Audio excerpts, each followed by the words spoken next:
नमस्कार. श्री स्वामी समर्थ. दीप अमावस्या. दीप अमावस्येच्या दिवशी कणकेचा एक दिवा दक्षिण दिशेला ठेवा. दीप अमावस्येला आपण जे कणकेचे दिवे करणार आहे त्यातला एक दिवा करून तो दक्षिण दिशेला लावावा. हा दिवा दीपपूजा आणि पितरांची पूजा असे दोन्ही हेतू साध्य करतो.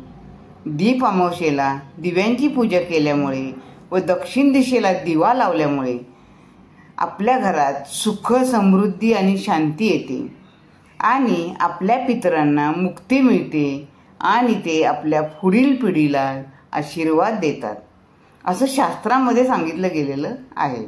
म्हणून सगळ्यांनी दीप अमावस्येला दिव्यांची पूजा करा आणि दक्षिण दिशेला एक दिवा लावा. धन्यवाद. श्री स्वामी समर्थ.